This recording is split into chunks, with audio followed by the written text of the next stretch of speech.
Hi, welcome back to the Distressed Princess. I'm Rhonda, and in today's video, I'm working on fall DIYs.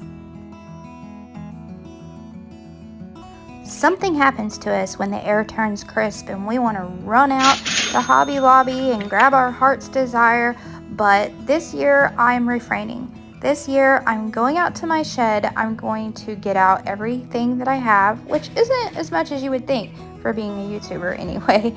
And I'm going to give some makeovers to the things I already have. I'm going to thrift some items and buy very little, and probably just from the dollar store.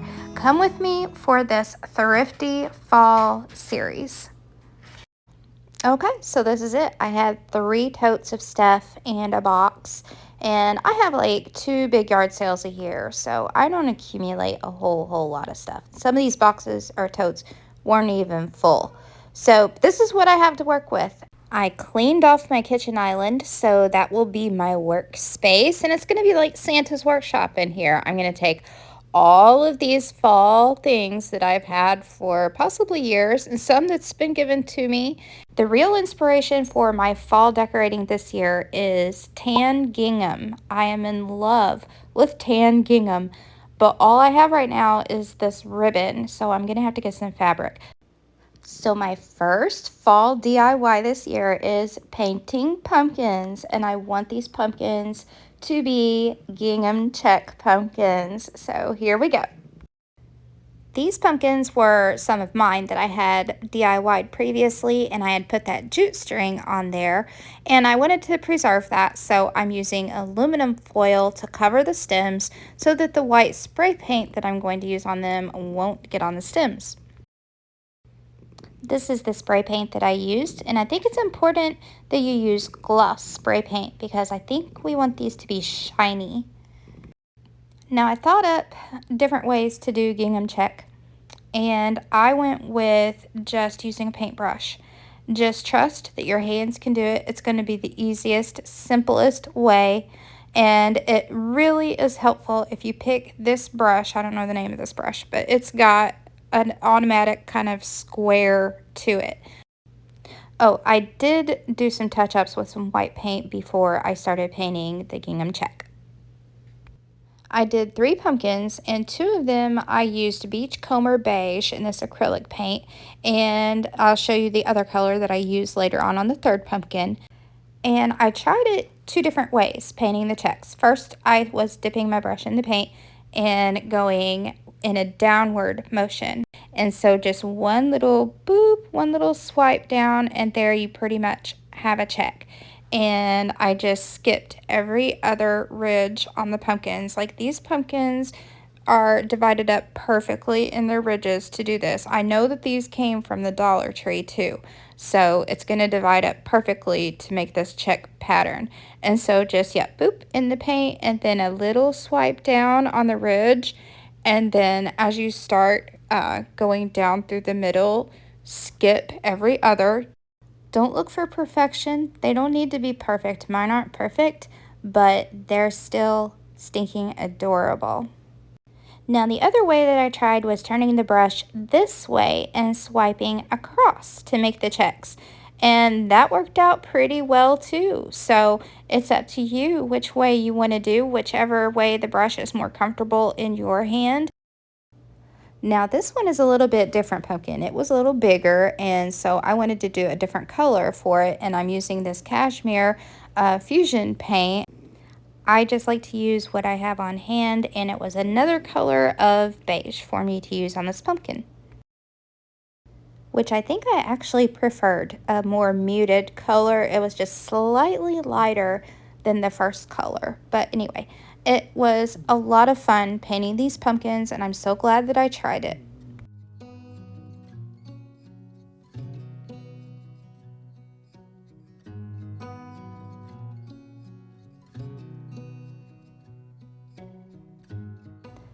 The next fall DIY is using a flour sack towel that I got at the Dollar General store.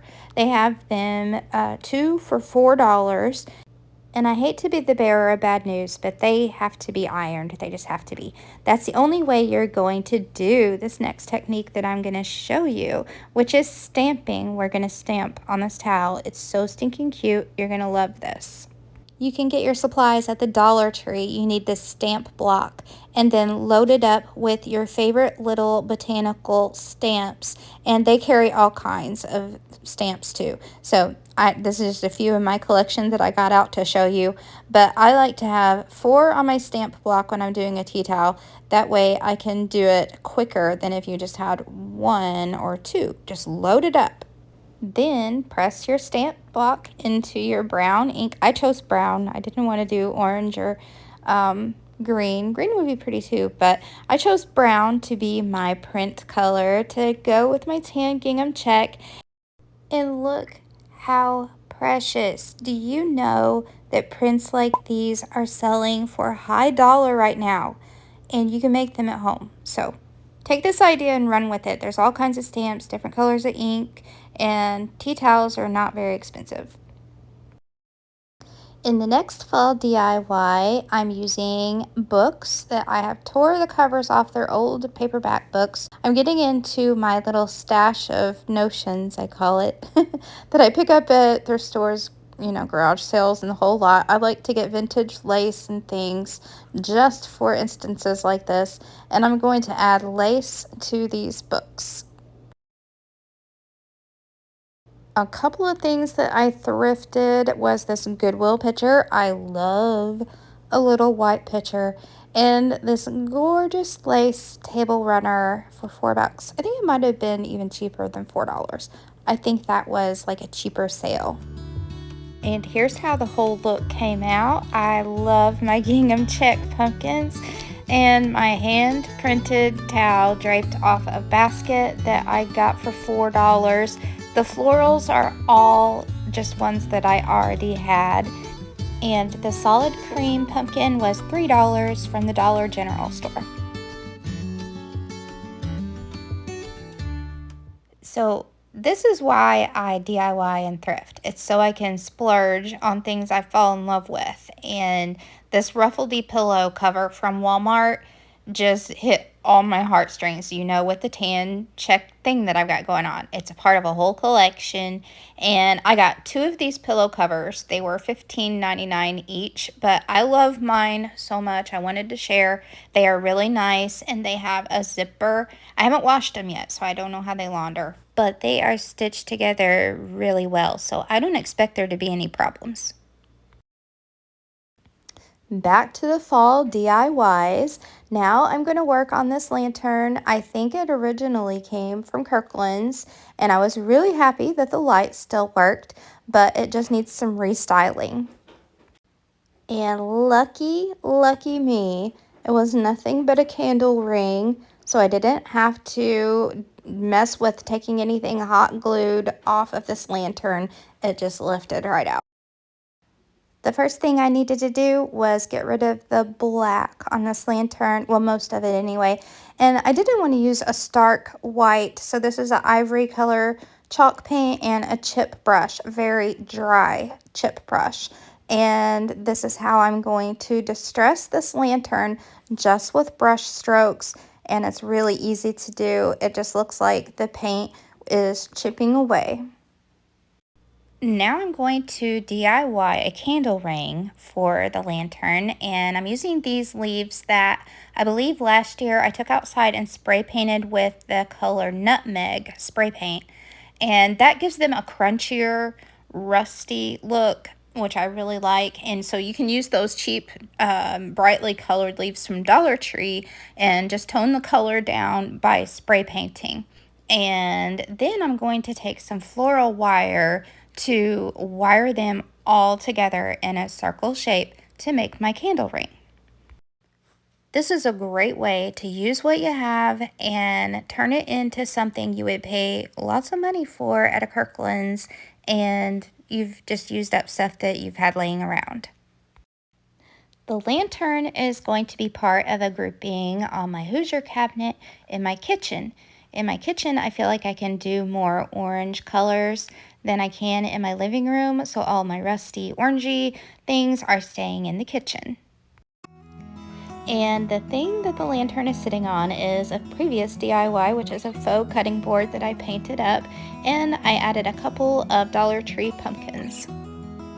I have to say my favorite thing is the dish towel that's hanging on my picture that my mother-in-law gave me. This dish towel set, and I've had it since my birthday. I've been just waiting till fall so that I could put them out.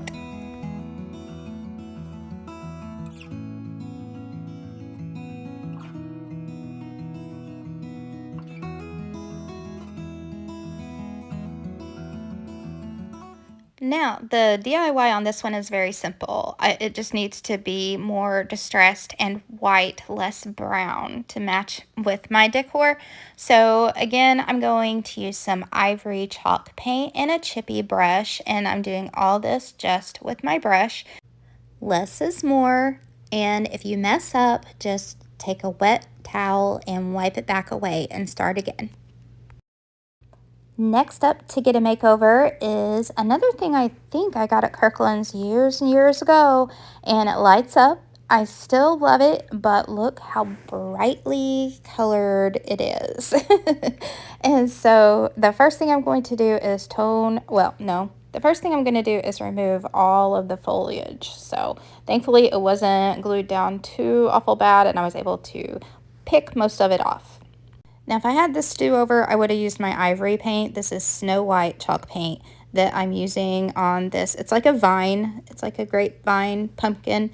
And ivory probably would have made me happier. But when you turn these lights on, it makes a warm glow anyway. I wanted to use my pretty tan gingham check ribbon, and so I used hot glue to attach it all around on top of where the burlap is. I decorated it with some leaves from a garland that I had made out of books and Dollar Tree leaves. And oh, that's a hula skirt instead of raffia for a tip. But anyway, mine had become ratty and falling apart, so I'm just going to take these leaves off and I'm going to attach some of them to the top of my pumpkin. And I also added some of that hula skirt from the Dollar Tree to the top of the pumpkin, and added a bead garland that I got from the Dollar Tree a couple of years ago.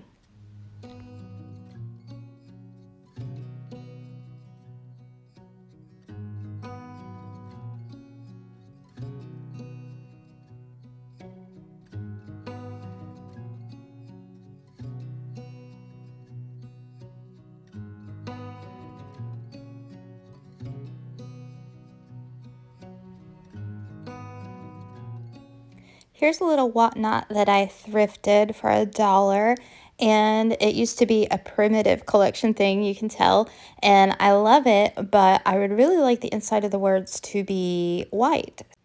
So this is the first time I'm trying this, and it worked, and I think it's important to use chalk paint if you're going to try this because it's the easiest to wipe away. So you're going to layer your paint on top of your wording, and mine's deeply cut, so I had to use a lot of paint to get it down into those grooves, and then immediately wipe it back away. I had a wet paper towel that I was wiping the paint away with. So you see how wet that was. And I probably had mine too wet. So then I used an old dish towel to soak up the water, and we were good. Then I dried it with my hair dryer and did a little sanding. And it's sitting up on my shelf in front of a DIY I made when I first started crafting Dollar Tree crafts 5 years ago.